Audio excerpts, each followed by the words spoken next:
S Jaishankar का मुरीद हुआ यूएस विदेश मंत्री को बताया भारत अमेरिका के आधुनिक रिश्ते का वास्तुकार।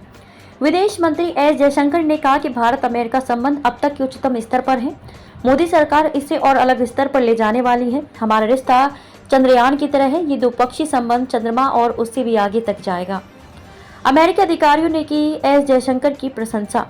विदेश मंत्री एस जयशंकर 22 सितंबर से 30 सितंबर तक अमेरिका की यात्रा पर थे। इस दौरान उन्होंने न्यूयॉर्क में संयुक्त राष्ट्र महासभा यूएनजीए के 78वें सत्र को संबोधित किया। बाइडेन प्रशासन ने विदेश मंत्री जयशंकर की प्रशंसा की। बाइडेन प्रशासन के कई शीर्ष अधिकारियों ने भारत और अमेरिका के रिश्तों को नए आयाम तक ले जाने के लिए विदेश मंत्री को दोनों देशों के आधुनिक संबंधों का वास्तुकार बताया है। आज हमारे संबंधों की निर्णायक विशेषता है एस जयशंकर। जयशंकर शनिवार को भारतीय दूतावास में आयोजित कार्यक्रम के दौरान भारतवंशियों को संबोधित कर रहे थे। उन्होंने कहा कि G20 का सफल आयोजन अमेरिका के समर्थन के बिना नहीं हो पाता। मेजबान के रूप में जब चीजें अच्छी होती हैं तो मेजबान को हमेशा श्रेय मिलता है, यह उचित है। लेकिन अगर G20 के सभी सदस्य इसकी सफलता के लिए काम नहीं करते हैं तो सभी साथ नहीं आ पाते।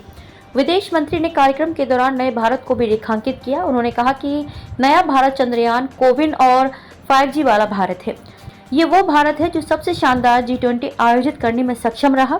ये वो भारत है जिसे आज अमेरिका भी देखता है। ये वो भारत है जिसके साथ अमेरिका वास्तव में और अधिक निकटता से काम करने की इच्छा रखता है। चंद्रयान 3 के इसरो वैज्ञानिकों को दृढ़ विश्वास आश्चर्यजनक था। विदेश मंत्री जयशंकर ने भारत के चंद्रयान 3 मिशन की सफलता में योगदान देने वाले इसरो वैज्ञानिकों की सराहना करते हुए कहा कि मिशन को लेकर उनका दृढ़ विश्वास अद्भुत था। उन्होंने 23 अगस्त को भारत के तीसरे चंद्रमा मिशन चंद्रयान 3 के चांद के दक्षिणी ध्रुव पर उतरने के बारे में चर्चा की। जयशंकर ने कहा कि प्रधानमंत्री नरेंद्र मोदी 22 से 24 अगस्त तक 15वें ब्रिक्स शिखर सम्मेलन में भाग लेने के लिए दक्षिण अफ्रीका के जोहानिसबर्ग में थे, लेकिन वे वहां से चंद्रयान 3 के चंद्रमा पर उतरने के बारे में लगातार जानकारी ले रहे थे और इसरो वैज्ञानिकों से लगातार बातचीत कर रहे थे क्योंकि वह तनावपूर्ण क्षण था।